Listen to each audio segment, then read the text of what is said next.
दोस्तों, आज आपको बताऊंगी, अगर आप थोड़ा सा भी रास्ता भटक जाते हैं तो लाइफ भर पछताना पड़ता है। वो कैसे, पूरी रोमांटिक स्टोरी सुन के जाना, क्योंकि ये सीख के साथ साथ रोमांटिक कहानी भी है। ये कहानी पति पत्नी और साली की है। अब आगे सुरेश ऑफिस जाने के लिए तैयार हो रहा था।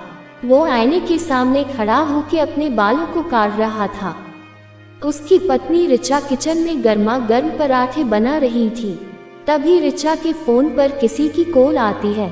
तभी सुरेश ने फोन देखा तो उस पर रानी कॉलिंग लिखा आ रहा था। रानी का फोन देखकर सुरेश ने गंदा सा मुंह बनाया।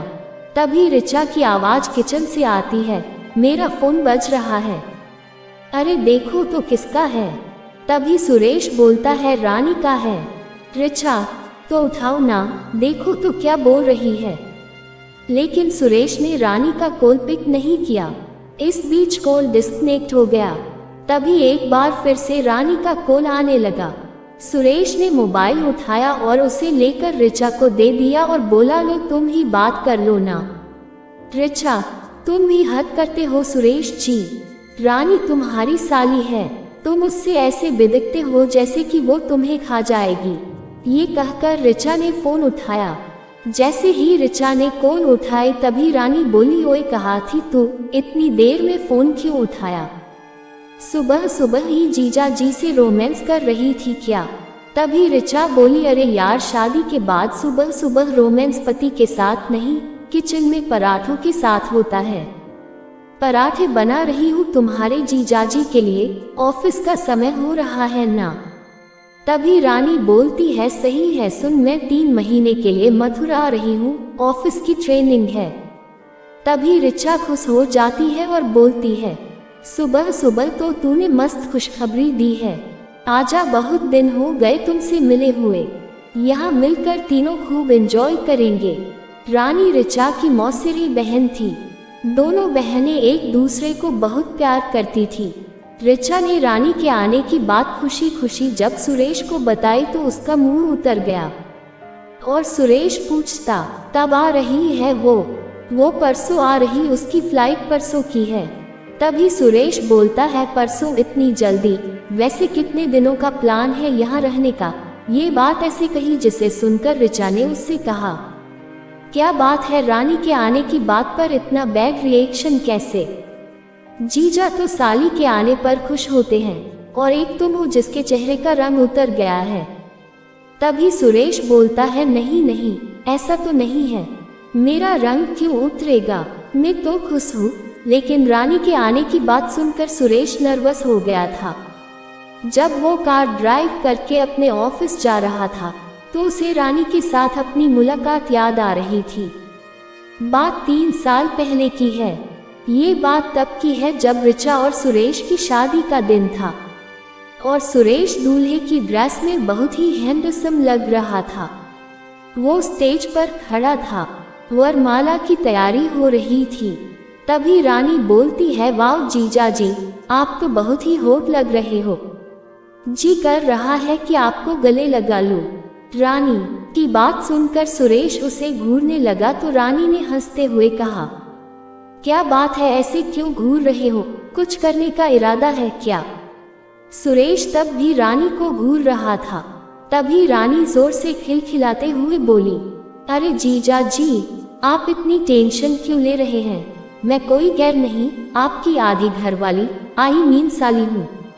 रानी नाम है मेरा। वरमाला के स्टेज पर ही सुरेश और रानी की पहली मुलाकात हुई थी। कुछ घंटों बाद रिचा और सुरेश की शादी हो गई। जब सुरेश रिचा को विदा करके ले जाने लगा तो रानी उसके पास आई और उसके कानों में कहा, क्यों जीजा जी, रात को सोने तो दोगे ना रिचा को, या फिर पूरी रात जागने का इरादा है? रानी की बात सुनकर सुरेश चौंक गया। उस मुलाकात में सुरेश के मन में रानी की एक अलग ही छवि बना दी। फिर उन दोनों की कभी मुलाकात तो नहीं हुई, लेकिन 2-3 बार फोन पर बात हुई तो रानी बोली, क्यों जीजा जी, अरे कभी आप भी तो फोन कर लिया करो अपनी प्यारी और हॉट साली को। तभी सुरेश बोलता है, जी अब कर लिया करूँगा। तभी रानी बोली कब रात को, पर रात को तो आप कुछ और कर रहे होंगे ना। फिर रानी खिलखिलाकर हंसती है। सुरेश उस दिन ऑफिस में भी अपसेट रहा। खैर, रानी के आने का दिन आ गया। तभी सुरेश ऋचा को बोलता है तुम भी चलती ना एयरपोर्ट रानी को लाने के लिए। तभी ऋचा बोलती है अरे सुरेश जी दिख नहीं रहा है, कितना काम पड़ा है घर पर, अगर तुम्हारे साथ आऊंगी तो खामोखा बहुत देर हो जाएगी, तुम चले जाओ ना, मैं तब तक लंच तैयार करके रखूंगी। उदास मन से सुरेश एयरपोर्ट चला गया।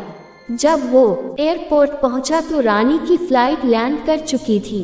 वो एयरपोर्ट के बाहर लाल रंग की मिनी स्कर्ट में खड़ी थी। जैसे ही सुरेश वहां पहुंचा तभी रानी ने दौड़कर उसे गले से लगा लिया। सुरेश का दिल अब जोरों से धड़कने लगा।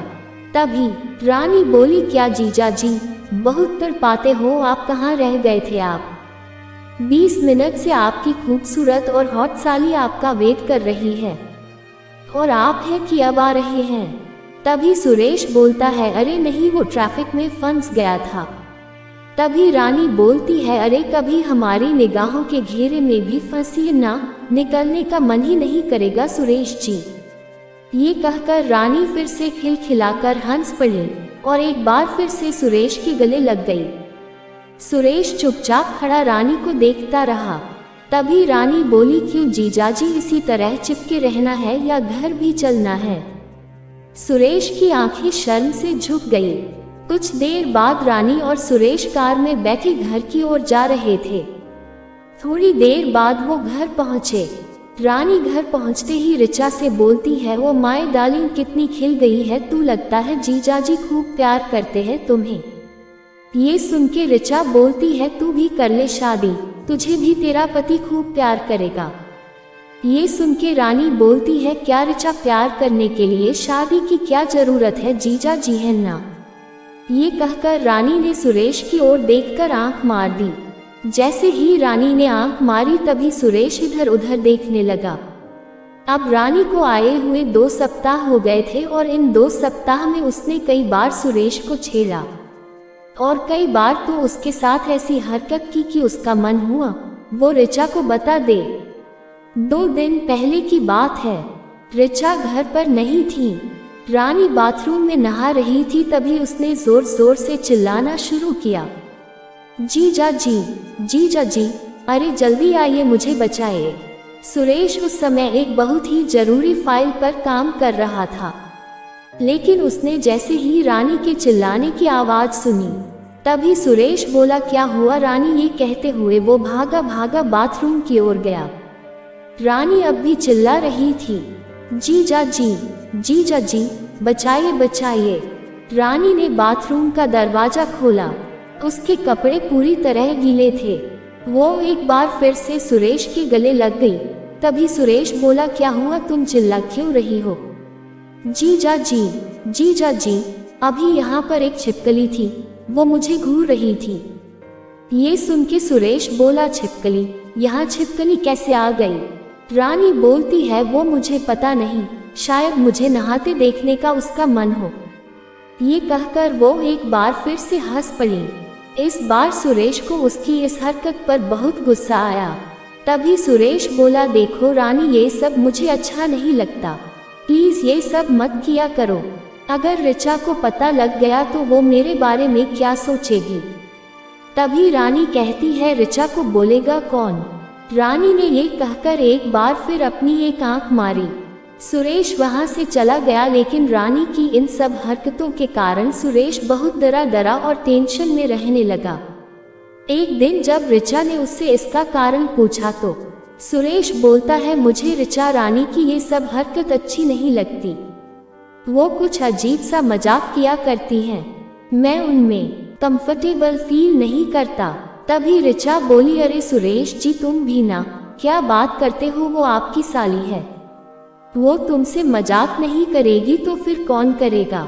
एक बात और, वो हमेशा से ऐसी ही है, उसकी बातों पर इस तरह टेंशन मत लिया करो।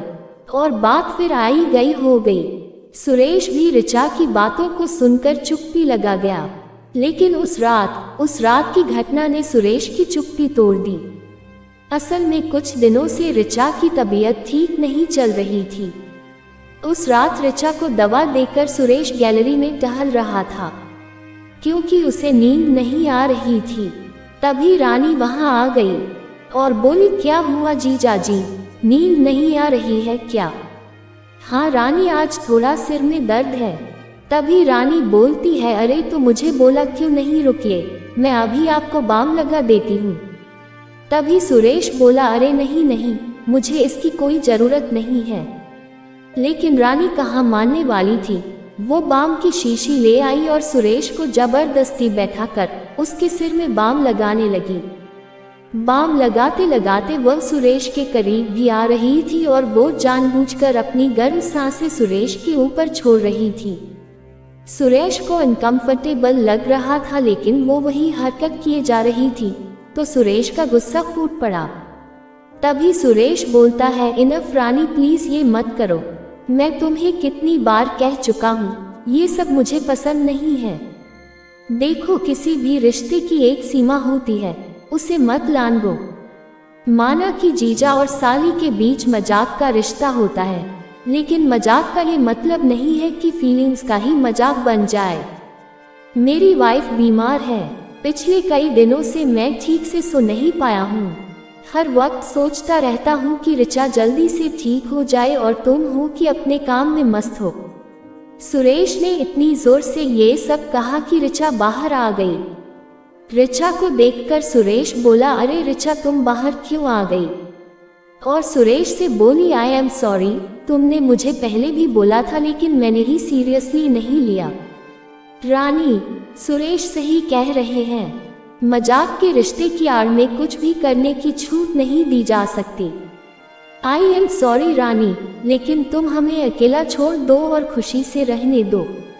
हालांकि रानी को भी अब अपनी गलती का एहसास हो गया था। उसने उन लोगों से माफ़ी मांगी और अगले ही दिन वहां से चली गई। दोस्तों, कैसी लगी आज की मज़ेदार कहानी कमेंट्स करके बताना, और इसकी कहानी सुनने के लिए अपने चैनल को लाइक और सब्सक्राइब करें।